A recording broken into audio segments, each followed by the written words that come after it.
Hello, Yellow Room friends. It's so nice to be with you again today. I have, of course, my friend Snoopy. Hi, Snoopy.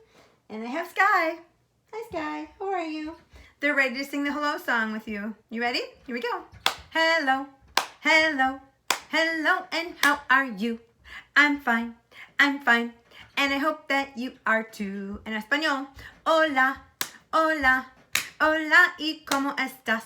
Muy bien, y espero que tú también. Snoopy's here today, and Sky is here today. Let's give a cheer for Mary's here, and my Yellow Room friends are all here today.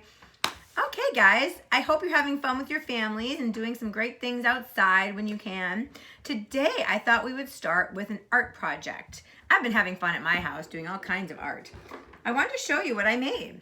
This is called tie-dye, and I actually used a baby wipe at my house, and you can do the same thing at your house. Hopefully you have a baby wipe or you have a makeup wipe at your house. All right, I'm gonna show you how to make this. First thing you need to do is start with a plain white wipe and grab it right in the middle like this, and then make a straight line with it. Just kind of scrunch it like this. Scrunch, scrunch, scrunch. The next thing you need to do is take some rubber bands and put them around all the way down in a line. So you can start at the top, and maybe a grown-up at your house can help you. If you don't have rubber bands, you could even use little bits of string and just tie them around. Go all the way down. I'm not going to do it all right now, but that's what you do. You just go down, down, down with rubber bands. And then you take some markers, and then you can color in one section at a time. So you do the purple on one top, on the top. You can do any color you want. Any kind of marker should work. And then the next one, you can pick a different color. I think I'm going to do yellow for the next section.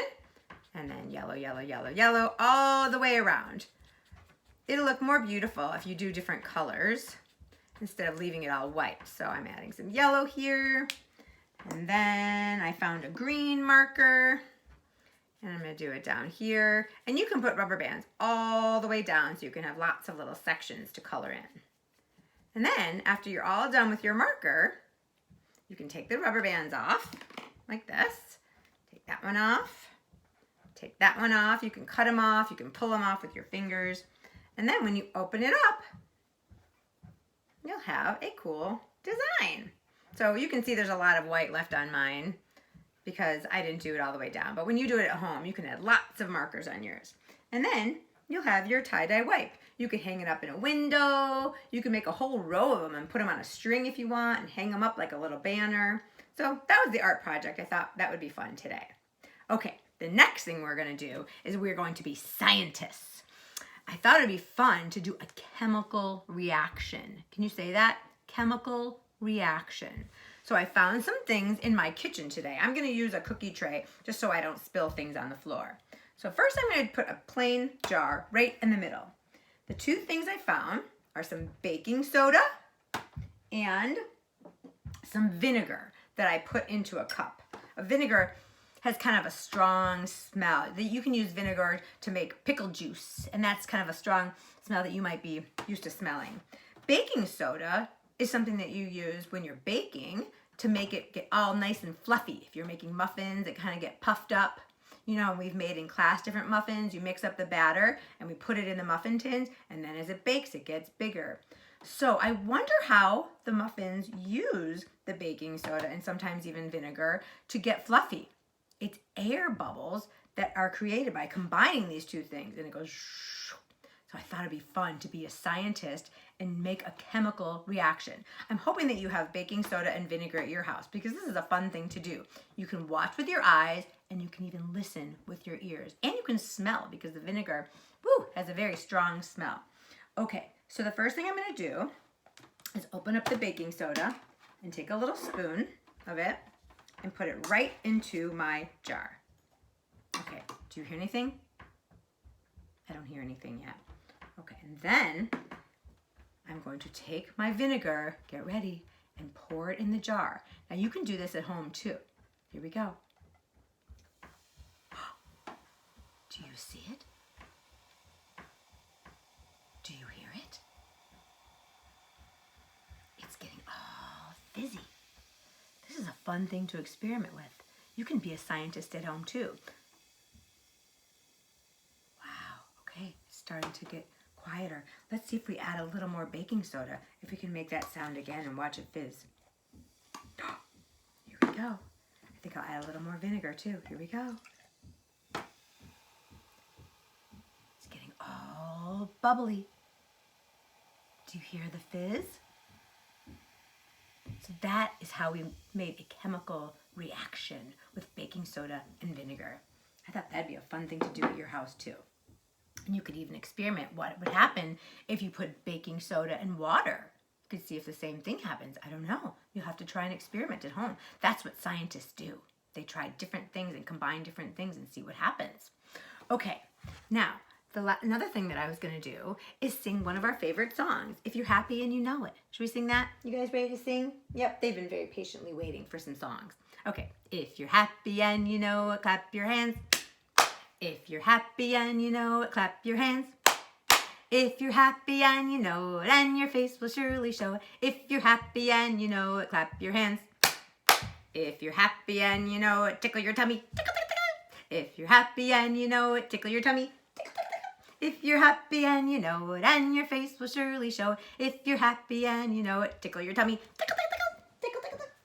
If you're happy and you know it, shout hooray, hooray! If you're happy and you know it, shout hooray, hooray! If you're happy and you know it, and your face will surely show it. If you're happy and you know, shout hooray, hooray! And you can do all kinds of other things. If you're happy and you know it, you could stomp your feet, you could do a little dance, and have lots of fun with all different things. Okay, now, the book that I'm going to read today, I read at school, and so many of my Yellow Room friends really liked it. And it's a book that belongs at my house. I brought it back home, so I thought, you know what? I'm going to read it again because we really liked this book. It is Curious George Goes to a Chocolate Factory. You know that George. He's always so curious. All right, let's see what happens. I think a lot of you will remember this. Okay. Curious George Goes to a Chocolate Factory. This is George. George was a good little monkey and always very curious. One day, George went for a drive with his friend, the man with the yellow hat. Oh, look, George, said the man with the yellow hat. There's a chocolate factory up ahead. Let's stop for a treat. George loved chocolates. Inside the store, boxes of chocolates were stacked everywhere, but the man with the yellow hat found his favorites right away. George, he said, wait here while I buy these, and please stay out of trouble. You know George. He's always very curious, and sometimes he gets into trouble. George looked around the store. He saw chocolate-covered cherries and fudge-flavored lollipops. A chocolate bunny caught his eye. There's the chocolate bunny. Then something else caught his eye. What were all those people looking at? George was curious. He climbed up to get a better look. Through the window, he saw lots of trays filled with brown dots. What were all those little brown dots? George was curious. He found a door that led to the other side of the window. The little brown dots were chocolates, of course. A tour guide was showing a group of people how to tell what was inside the chocolates by looking at the swirls on top. Here comes the page with the swirls. This little swirl means fudge. This one means caramel. This little wiggle is for marshmallow. This is the squiggle for a truffle. This is the one for nougat.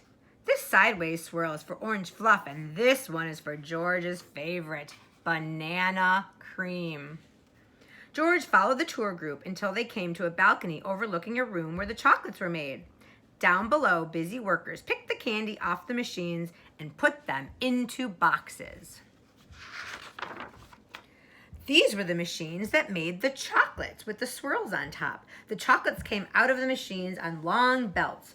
But how did they get their swirls? George was so curious. He climbed down from the balcony and up onto the machine. Now, if you remember, he accidentally stepped on this big lever that says extra fast at the bottom. And when he pushed it down, it started going extra fast. George peeked inside. He was trying to see what was making the swirls when all of a sudden the chocolates began coming out faster and faster. They sped by him so quickly, they seemed to be running on legs of their own. "Quick, bring more boxes," yelled a man with the tall white hat. "What happened?" asked another man. Nobody answered. Nobody knew what had happened, and everyone was so busy that no one noticed George. The workers began to fall behind, and the candy began to fall off the end of the belt. "Save the chocolates," yelled the man with the tall white hat. Meanwhile, George saw one of his favorites whiz by. He tried to catch the banana cream chocolate, but it was too fast. He chased it to the end of the belt. At the end of the belt, a pile of chocolates was growing taller and taller. George had never seen so many chocolates. As he searched for the banana cream, he put the others into the empty boxes. George was a fast worker. Someone noticed and yelled, "Bring that monkey more boxes. He's helping us catch up." Not all of the chocolates made it into the boxes, but no more chocolates fell on the floor. Look at George. He was eating some of those chocolates, but he was getting them into the boxes too. Just when George and the workers were all caught up, the tour guide ran in with the man with the yellow hat. "Get that monkey out of here," she yelled. "He's ruining our chocolates." "But this little monkey saved our chocolates," explained the workers. Then the man with the tall white hat said to George, "You may have caused us some trouble, but you were a speedy little monkey. You deserve a big box of chocolates for all of your help." George was glad he wasn't in trouble, but he did not take the chocolates. He looks like his tummy is very full. He ate so many of those chocolates. Back in the parking lot, the workers waved goodbye as George and his friend got into their little blue car. "George, are you sure you don't want any chocolates before we leave?" asked the man with the yellow hat. George was sure. He was full of chocolates. The end. And I remember you all noticed that for some reason, there's a little hole in my book. I don't know why. A little finger hole. Goodbye. Goodbye, Yellow Room. That's silly. Okay. I hope you like this book again.